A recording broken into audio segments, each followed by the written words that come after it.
रूस के पास लगभग सभी सैन्य उपकरण, खासकर टैंक और बख्तरबंद वाहन खत्म हो रहे हैं। ये संकट हर हफ्ते गंभीर होता जा रहा है और आपको मजाक लग सकता है, लेकिन इस विशाल ट्रेन का वीडियो देखिए।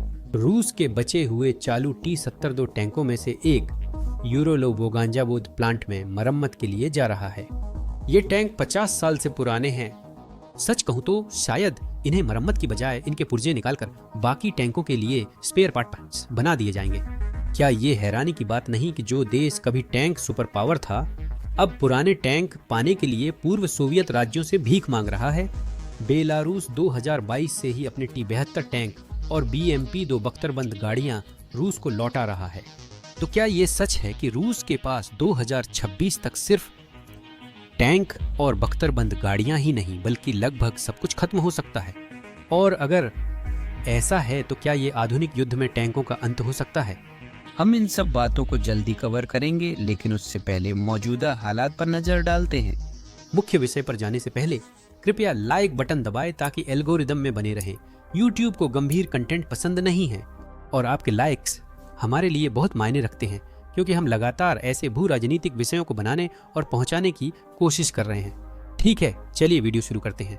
यूक्रेन की सशस्त्र सेनाओं द्वारा संकलित आंकड़ों के अनुसार अक्टूबर 2025 तक रूस ने $110 अरब से भी अधिक मूल्य का सैन्य उपकरण खो दिया है, जिसे या तो नष्ट कर दिया गया या यूक्रेनी सेनाओं द्वारा कब्जा कर लिया गया। टैंकों में ही 11,000 से ज्यादा का नुकसान हुआ, जिसकी कीमत करीब $175 अरब है। साथ ही 23,000 से ज्यादा बख्तरबंद वाहन नष्ट हुए, जिनकी कीमत $14 अरब है। रूस ने फरवरी 2022 में यूक्रेन पर हमले के पहले दिन से ही टैंक खोने शुरू कर दिए थे। कई टैंक कीचड़ या गड्ढे में फंस गए, जबकि कुछ का ईंधन खत्म हो गया और वे वहीं रुक गए। उनकी सप्लाई लाइनें भ्रष्टाचार और खराब योजना से भरी थीं, इसलिए यूक्रेनियन छोड़े गए वाहनों को ले जाकर ठीक करते और उन्हें जंग में पुराने मालिकों के खिलाफ भेज देते थे। इसी समय यूक्रेन रूसी आक्रमण के लिए सबसे अधिक तैयार था, जिसका मुख्य कारण अमेरिका द्वारा दी गई खुफिया जानकारी थी। आक्रमण से कुछ दिन पहले उन्होंने असली वायु रक्षा प्रणालियां व अन्य जरूरी उपकरण छुपाकर उनकी जगह नकली उपकरण रख दिए। वे इतने असली लगे कि रूसी ड्रोन और सैटेलाइट भी भ्रमित हो गए। शुरुआती दिनों में रूसी मिसाइलों के हमलों के बाद उन्हें यकीन था कि यूक्रेन की वायु रक्षा प्रणाली नष्ट हो गई है और अब आसमान उनके लिए खुला है। रूसी जेट ने यूक्रेनी ठिकानों पर तुरंत बमबारी शुरू की। उनके टैंक और तोपें भी साथ बढ़ीं, मानो उन्हें हवाई सुरक्षा मिली हो, और थोड़े समय के लिए यह सच में काम भी आया। रूस यूक्रेन की सीमा के अंदर काफी दूर तक घुसने में कामयाब रहा और कीव के बहुत करीब तक पहुंच गया।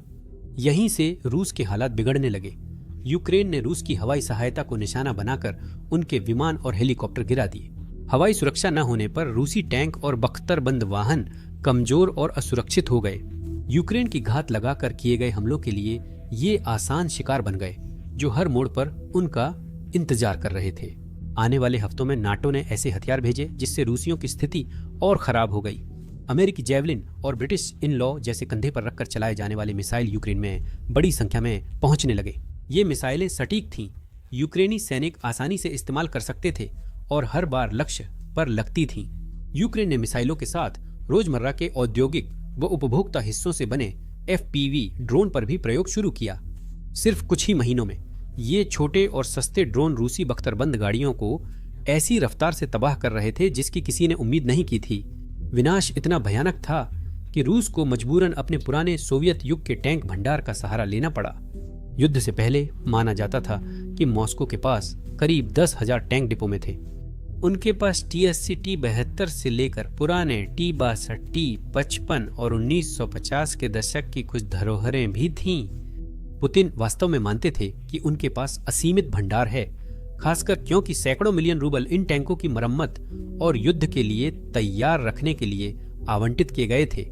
पर भ्रष्टाचार ने व्यवस्था को अंदर ही अंदर खोखला कर दिया और वही पुतिन का सबसे बड़ा दुश्मन बन गया। दशकों से वरिष्ठ रूसी जनरल और रक्षा अधिकारी रखरखाव बजट का बड़ा भाग खुद ले लेते रहे।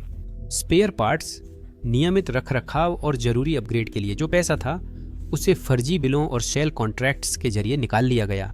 यह कोई छोटी धोखाधड़ी नहीं थी, लगभग पूरा शीर्ष नेतृत्व शामिल था। इसी कारण पिछले 2 सालों में क्रेमलिन ने सेना से करोड़ों की चोरी करने वाले कई उच्च अधिकारियों पर मुकदमा शुरू किया है। मेजर जनरल डेनिस पुतिलोव को वाहन रखरखाव सौदों में घूस लेने पर 8 साल 6 महीने की जेल हुई। एक और वरिष्ठ अधिकारी रूस के जनरल स्टाफ के पूर्व डिप्टी चीफ को सेना की आपूर्ति के लिए निर्धारित 1 अरब से अधिक रूबल की हेराफेरी करने के आरोप में 17 साल की सजा सुनाई गई थी। पूर्व रक्षा मंत्री सर्गेई शोइगु के करीब 10 वरिष्ठ जनरल और अधिकारी अब तक बर्खास्त या गिरफ्तार हो चुके हैं और अब जो नुकसान उन्होंने पहुंचाया है उसे छुपाना लगभग नामुमकिन हो गया है। वे रिजर्व टैंक जिन्हें पुतिन कभी अपनी सुरक्षा के लिए देखते थे अब लगभग बेकार हो चुके हैं। उनके इंजनों में इतनी जंग लग चुकी है कि मरम्मत संभव नहीं। वहीं ऑप्टिक्स या तो गायब हैं या बहुत पुराने हैं। स्पेयर पार्ट्स सालों पहले निकाल लिए गए थे और पैसों के लिए बेच दिए गए, जिससे सिर्फ खोखले धातु के खोल बचे हैं जिन्हें न तो फिर से तैयार किया जा सकता है, न ही मरम्मत की जा सकती है और न ही दोबारा इस्तेमाल में लाया जा सकता है। साफ कर दूं, रूस के टैंक इतनी जल्दी खत्म नहीं होंगे। शोधकर्ता जॉम्पी के अक्टूबर 2025 सैटेलाइट विश्लेषण के अनुसार रूसी भंडारण अड्डों में रखे 7,342 टैंकों में केवल 92 टैंक ही ठीक ठाक हालत में हैं। उन सभी 92 टैंकों में सिर्फ T-72 मॉडल हैं, बाकी या तो मुश्किल से चलने लायक हैं या बेकार हो चुके हैं। 1,606 टैंकों को खराब श्रेणी में रखा गया है, जिनमें से ज्यादातर पुराने वेरिएंट हैं, जैसे कि T-64 शुरुआती T-72 उर्ल वर्जन और T-80 मॉडल, जो दशकों से गोदामों में बिना देखरेख और कम मरम्मत के पड़े हैं। इसके अलावा 844 टैंकों को ज्यादा खराब या मरम्मत योग्य नहीं माना गया है। बाकी टैंक खाली खोल हैं, जंग लगे या जरूरी पुर्जे गायब हैं, जिन्हें शायद भ्रष्टाचार के कारण बेच दिया गया है। अब जब पुतिन के आधे टैंक जंग में तबाह हो गए और बाकी खराब हो रहे हैं, उनके विकल्प कम होते जा रहे हैं। हाँ, रूस के पास अभी भी आधिकारिक तौर पर कुछ हजार टैंक बचे हुए हैं, लेकिन इन वाहनों की पूरी मरम्मत एक धीमी महंगी प्रक्रिया है, जिसमें कई महीने या साल भी लग सकते हैं। कई दशकों के कठोर मौसम से इनमें छेद, जंग, इंजन खराबी और सूखी सीलें आ गई हैं। रूस के पास प्रतिबंधों के चलते आधुनिक विकल्प पाने का कोई तरीका नहीं है। यहाँ तक कि बेसिक इलेक्ट्रॉनिक्स जैसे रेडियो और टारगेटिंग कंप्यूटर भी पूरी तरह आधुनिक बनाने होंगे, क्योंकि पुरानी सोवियत तकनीक आज टिक नहीं सकती। इन मरम्मतों के बाद भी टैंकों को एंटी टैंक हथियारों से बचाने के लिए रिएक्टिव आर्मर टाइल्स जरूरी हैं। क्या यह टैंकों के अंत की शुरुआत है? यह हथियार एक सदी से जमीनी युद्ध का आधार रहा है। यह समझने के लिए कि यह क्यों मायने रखता है, हमें प्रथम विश्व युद्ध तक लौटना होगा, जब टैंक पहली बार युद्ध में आए थे। उस समय युद्ध क्रूर खाई युद्ध में फंस गया था। दोनों पक्ष इतनी गहरी खाइयों में थे कि कुछ मीटर बढ़ना भी हजारों जानें ले सकता था। सैनिकों को कांटेदार तारों, तोपों की बमबारी और मशीन गन की गोलियों का सामना करना पड़ता था, जो खाइयों तक पहुंचने से पहले ही बटालियन को ढेर कर देती थी। ब्रिटिश सबसे पहले 1916 में टैंक लेकर युद्ध के मैदान में आए, जिन्हें खास तौर पर खाइयों और कांटेदार तारों को तोड़ने के लिए बनाया गया था, जिससे एक स्थिर युद्ध में गतिशीलता आ सके। अब शुरू में ज्यादातर लोगों को इन नई अजीब मशीनों से ज्यादा उम्मीदें नहीं थीं। ये बहुत शोर करती थीं, बेहद धीमी थीं और यांत्रिक रूप से भरोसेमंद नहीं थीं। अधिकांश टैंक पैदल सैनिकों से थोड़ा ही तेज थे, लेकिन ब्रिटिश अधिकारी JFC फुलर जैसे कुछ सैन्य दिमागों ने इसमें क्रांति देखी। फुल्लर का मानना था कि कुछ टैंक समझदारी से तैनात कर दुश्मन की पंक्तियों को तोड़ सकते हैं और उनकी खाइयों के पीछे अफरा तफरी मचा सकते हैं। प्रथम विश्व युद्ध के बाद टैंकों को नए स्तर पर ले जाने वाला जर्मनी था, न कि ब्रिटेन या फ्रांस। विडंबना यह है कि वर्साय की संधि के तहत जर्मनी को टैंक रखने की सख्त मनाही थी।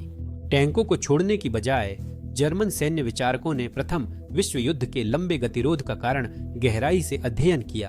उन्होंने निष्कर्ष निकाला कि सेनाएं न तो जनशक्ति की कमी के कारण और न ही बहादुरी की कमी के कारण संघर्ष कर रही थीं। इसके बजाय जो चीज उनकी कमी थी वह थी गतिशीलता और जबरदस्त आक्रामक मारक क्षमता। 20वीं सदी की शुरुआत में नई तकनीकों ने यही उपलब्धियां दी। जर्मनी ने तेज और शक्तिशाली वाहनों के लिए आंतरिक दहन इंजन अपनाया, दुश्मन की गोलीबारी से सुरक्षा के लिए मजबूत कवच, कठिन इलाकों के लिए उन्नत सस्पेंशन और युद्ध में सैनिकों के समन्वय हेतु विश्वसनीय रेडियो संचार। सिर्फ एक दशक बाद 1920-30 के अंतर्युद्ध काल में इन नए नवाचारों की अंतिम परीक्षा हुई। जर्मन सैन्य रणनीतिकारों और अधिकारियों ने युद्ध की एक बिल्कुल नई शैली के साथ प्रयोग करना शुरू किया और एक सिद्धांत विकसित किया जिसे ब्लिट्जक्रिग कहा जाता है, जिसका अर्थ है बिजली की तरह युद्ध। ब्लिट्जक्रिग का मुख्य उद्देश्य प्रथम विश्व युद्ध की धीमी और महंगी खाई युद्ध प्रणाली से बचना था, जिससे भारी नुकसान हुआ था। इसके बजाय जर्मनों ने योजना बनाई कि वे तेज गति से चलने वाले टैंकों का उपयोग करके दुश्मन की पंक्तियों को जल्दी तोड़ेंगे, जिनके पीछे पैदल सेना, ट्रक और अन्य मोटर चालित वाहन करीब से आगे बढ़ेंगे। तोपखाना दुश्मन की स्थिति पर पहले से हमला करता था ताकि उनकी रक्षा कमजोर हो जाए, जबकि विमान ऊपर से समर्थन देते थे और आपूर्ति मार्गों तथा गोला बारूद डिपो जैसे महत्वपूर्ण लक्ष्यों पर बमबारी करते थे। जर्मनों ने सोचा कि दुश्मन की कमजोर जगह पर सीधा हमला कर वहां तेजी से घुसना ही उसे हराने का सबसे तेज तरीका है। टैंक और मोटराइज्ड सैनिक सेनाओं को घेरकर उनकी आपूर्ति काट देते थे, इससे पहले दुश्मन को हमले का पता चलता। 1939 में द्वितीय विश्व युद्ध शुरू होने पर यह बिजली जैसी युद्ध रणनीति बहुत सफल रही। जर्मन पेंजर डिवीजन ने कुछ हफ्तों में पोलैंड, फ्रांस, बेल्जियम और नीदरलैंड्स को आसानी से हरा दिया। द्वितीय विश्व युद्ध में टैंकों की सफलता ने उन्हें हर देश के लिए जरूरी हथियार बना दिया जो अपनी सेना मजबूत रखना चाहता था। 20वीं सदी के मध्य तक शक्तिशाली टैंकों का बेड़ा जरूरी हो गया था। जिस भी सेना के पास मजबूत टैंकों का बेड़ा नहीं था उसे असली खतरा तक नहीं माना जाता था, क्योंकि टैंक सैन्य शक्ति का अंतिम मापदंड बन चुके थे। द्वितीय विश्व युद्ध के बाद टैंकों का जुनून और बढ़ा, खासकर शीत युद्ध में। दो विशाल महाशक्तियों के बीच दशकों तक चली प्रतिद्वंद्विता, एक तरफ सोवियत संघ और दूसरी तरफ संयुक्त राज्य अमेरिका अपने नाटो सहयोगियों के साथ। मूल रूप से यूरोप को आयरन कर्टन नामक चीज ने दो हिस्सों में बांट दिया था। दोनों पक्षों ने सीमाओं पर विशाल टैंक सेनाएं तैनात की थीं, जो कई बार कुछ मील की दूरी पर थीं। यह एक लगातार चलने वाली प्रतिस्पर्धा बन गई, जिसमें दोनों पक्ष एक दूसरे को पछाड़ने के लिए भारी मात्रा में पैसा खर्च कर रहे थे। टैंकों में मोटा कवच, बड़े और ताकतवर हथियार और अधिक उन्नत इलेक्ट्रॉनिक्स लगाकर हर नया वेरिएंट पिछले से ज्यादा मजबूत, तेज और स्मार्ट होना चाहिए था, क्योंकि कोई भी पक्ष पीछे नहीं रहना चाहता था, या अगर कभी युद्ध छिड़ जाए तो बिना तैयारी के पकड़ा नहीं जाना चाहता था। केवल शीत युद्ध की महाशक्तियां ही नहीं, बल्कि लगभग हर देश तेजी से नवाचार कर रहा था। ब्रिटेन और फ्रांस भी अपने टैंक बेड़े को अपग्रेड करने में जुटे थे। शुरुआत में कुछ देशों ने ही समझा था कि सिर्फ हजारों टैंक खड़े करने से युद्ध में जीत तय नहीं होती।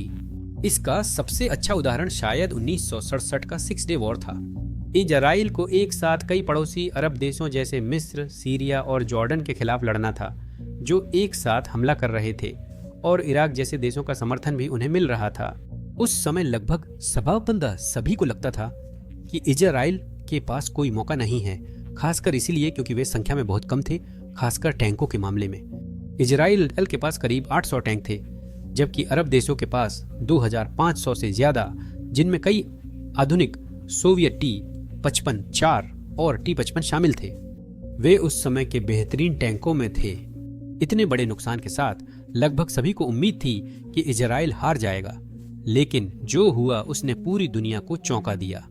इजराइल ने टैंक क्रूज की ट्रेनिंग पर काफी मेहनत की ताकि हर सदस्य को दबाव में क्या करना है पता हो। इजरायली टैंक कमांडरों को स्वतंत्र सोच और तेज अनुकूलन की ट्रेनिंग दी गई थी। ऊपर से आदेश मानने के बजाय उनका लचीलापन उनकी सबसे बड़ी ताकत बन गया। सिनाई रेगिस्तान में मिस्र के खिलाफ एक प्रसिद्ध लड़ाई हुई थी। मिस्रियों ने मजबूत किलेबंदी के साथ सैकड़ों आधुनिक टैंक घात लगाकर तैनात किए थे, लेकिन इजरायली ने मिस्र की रक्षा पंक्तियों पर सीधा हमला नहीं किया। इजरायली टैंक कमांडरों ने किनारे से घेरकर और अप्रत्याशित दिशाओं से हमला किया। सिर्फ सिनाई में इजरायली टैंकों ने कुछ दिनों में सैकड़ों मिस्री टैंक नष्ट किए। ऐसी घटनाएं सीरिया और जॉर्डन की सेनाओं से लड़ाई में भी हुईं। उत्तरी मोर्चे पर सीरियाई टैंकों ने गोलान हाइट्स की रणनीतिक ऊंचाई पर कब्जा कर लिया था, जिसे इस्राएली सेनाओं के लिए कब्जा करना लगभग असंभव लग रहा था।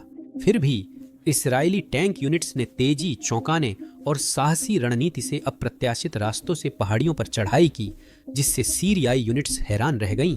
सिर्फ 2 दिनों में सीरियाई सेना ने सैकड़ों टैंक खो दिए और इस्राएल ने गोलान हाइट्स पर कब्जा कर लिया, जो इलाका आज भी रणनीतिक रूप से बेहद महत्वपूर्ण है। 6 दिनी युद्ध के अंत तक इसराइल ने 1000 से ज्यादा अरब टैंक नष्ट किए, जबकि उसने 150 से कम टैंक खोए। हालांकि उनकी संख्या 3 गुना कम थी। यह युद्ध पहला बड़ा सबूत बना कि सिर्फ बड़ी संख्या में टैंक होना हमेशा काफी नहीं होता। सबसे अहम था कि टैंकों का उपयोग कैसे हुआ। इसके बावजूद सोवियत संघ और नाटो जैसी बड़ी शक्तियों ने संख्या पर ज्यादा ध्यान दिया। 1980 के दशक में सोवियत संघ के पास 50,000 टैंक थे और नाटो भी पीछे नहीं था। दोनों पक्षों ने इन टैंकों को अपग्रेड करने में अरबों डॉलर खर्च किए थे। दोनों पक्षों ने लगातार ताकतवर और उन्नत टैंक बनाए। हर नया वेरिएंट पिछले से बेहतर था। इसी कारण रूस के पास अभी भी हजारों पुराने टैंक हैं। साथ ही जैसे जैसे टैंक बड़े, मजबूत और महंगे हुए, वैसे वैसे टैंक रोधी हथियार भी तेजी से विकसित हुए। द्वितीय विश्व युद्ध के समय पैदल सेना के सैनिकों ने बाजूका और पेंजर फाउस्ट जैसे हथियारों का इस्तेमाल बहुत कम दूरी से टैंकों पर घात लगाने के लिए किया था।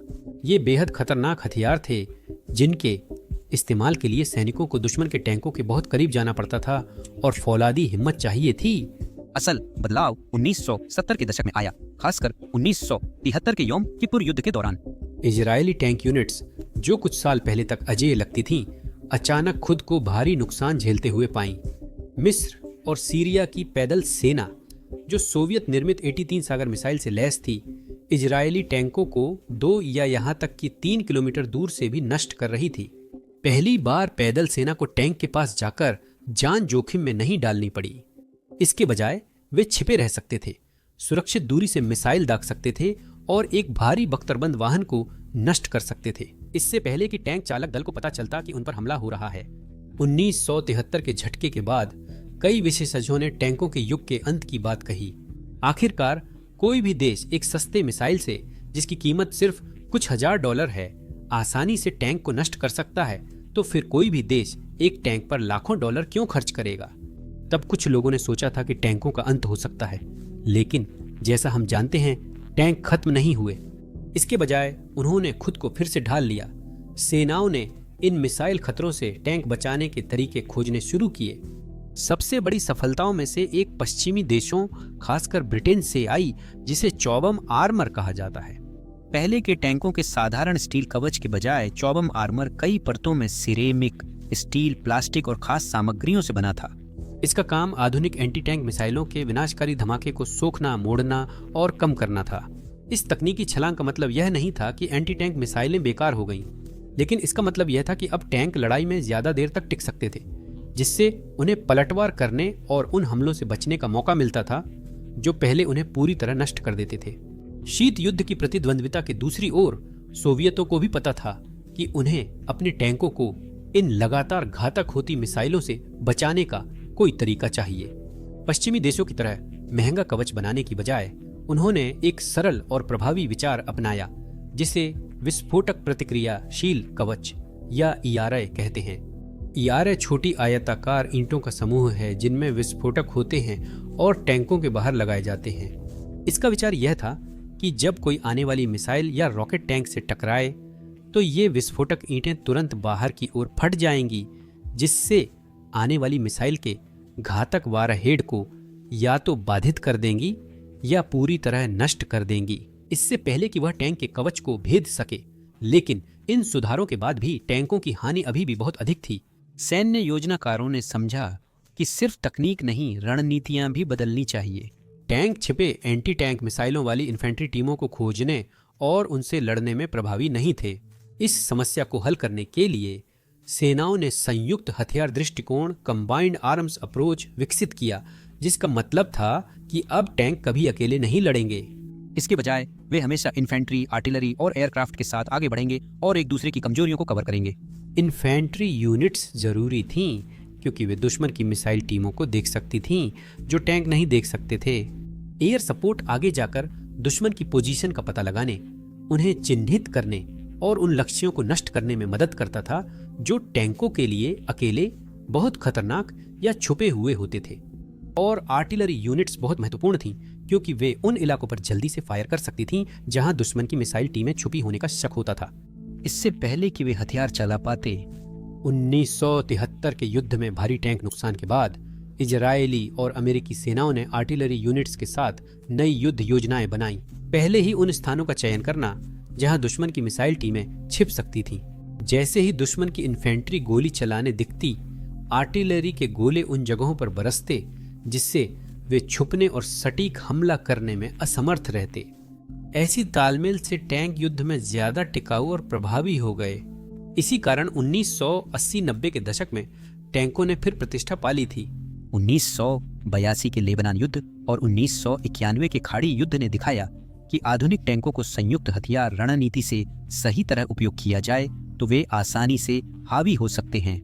उदाहरण के लिए खाड़ी युद्ध के दौरान अमेरिकी M1 अब्राम्स टैंक और उनके सहयोगियों ने सैकड़ों इराकी टैंकों का सामना किया, जिनमें से ज्यादातर 1970 के दशक की पुरानी सोवियत डिजाइन के थे। बेहतर तकनीक, मजबूत कवच, उन्नत फायर कंट्रोल सिस्टम और सावधानीपूर्वक बनाई गई रणनीति के कारण अमेरिकी नेतृत्व वाली सेनाओं ने सैकड़ों दुश्मन टैंकों को नष्ट कर दिया, जबकि उनके अपने टैंकों का शायद ही कोई नुकसान हुआ। अब 21वीं सदी में टैंक नए खतरे का सामना कर रहे हैं। छोटे फुर्तीले ड्रोन और अल्ट्रा आधुनिक स्मार्ट हथियार। यूक्रेन में चल रहा युद्ध इस बात का बेहतरीन उदाहरण है कि आधुनिक तकनीक कैसे सबसे उन्नत और जटिल टैंकों को भी चीर फाड़ सकती है।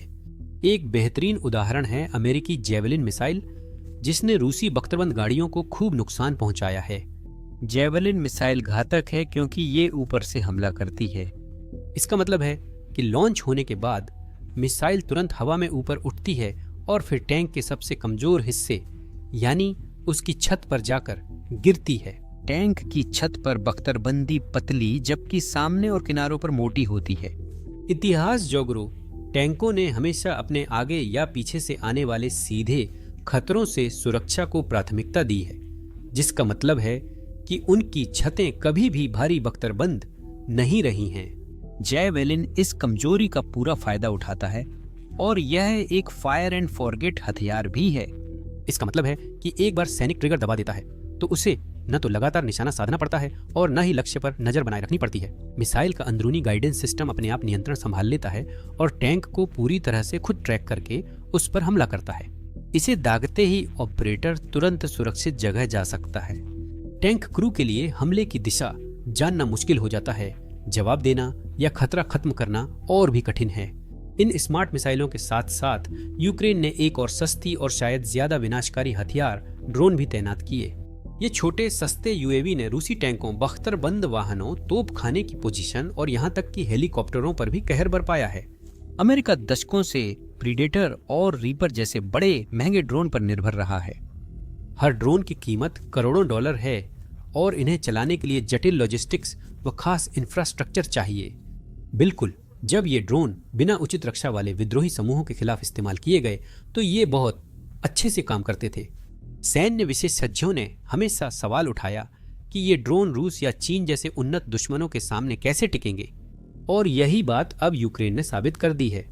इन बेहद महंगे ड्रोन का इस्तेमाल करना किसी लंबे और तीव्र युद्ध में व्यावहारिक नहीं है, खासकर ऐसे देश के खिलाफ जिसका सैन्य बजट बहुत बड़ा हो और जिसके पास गहरा शस्त्रागार हो।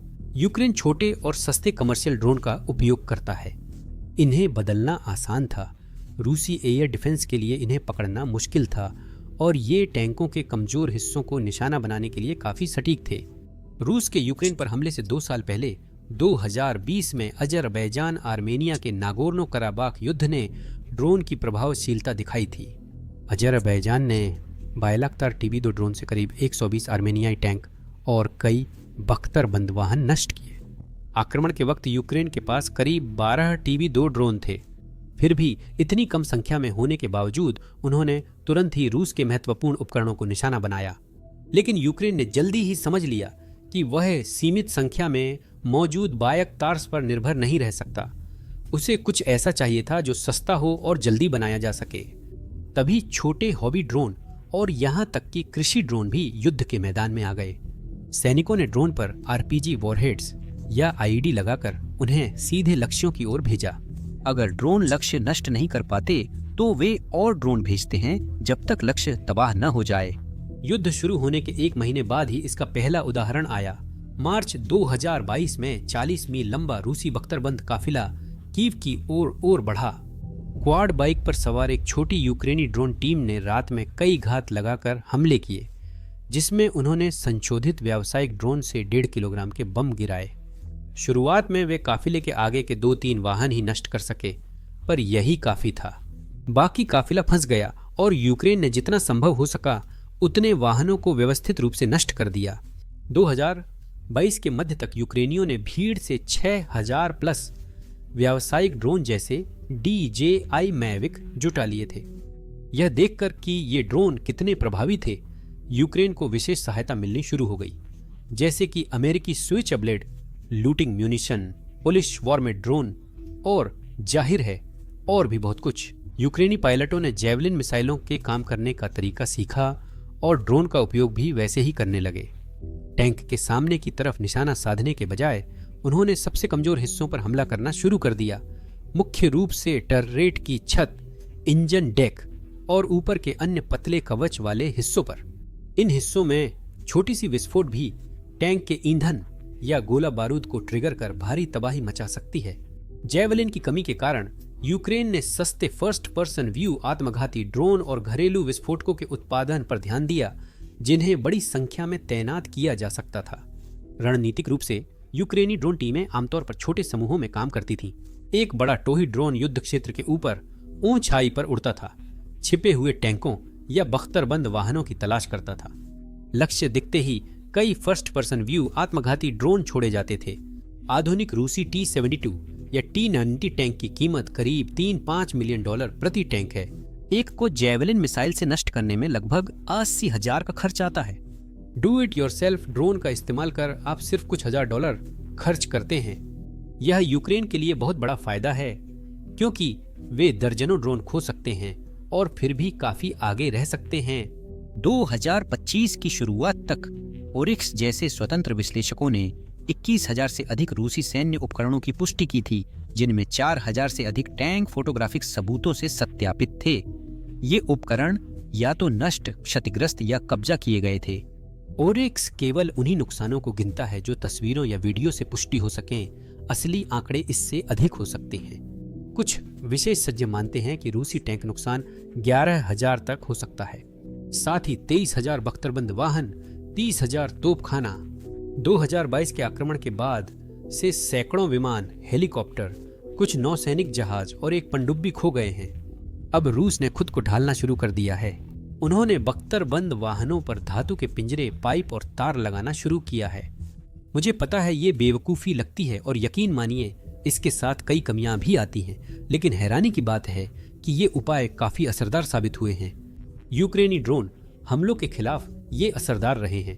कुछ रूसी टैंक 5 से 15 ड्रोन हमले झेलने के बाद भी अपने दल को लक्ष्यों तक पहुंचाने में सफल रहे। यह यूक्रेन के लिए बड़ी समस्या बन गई।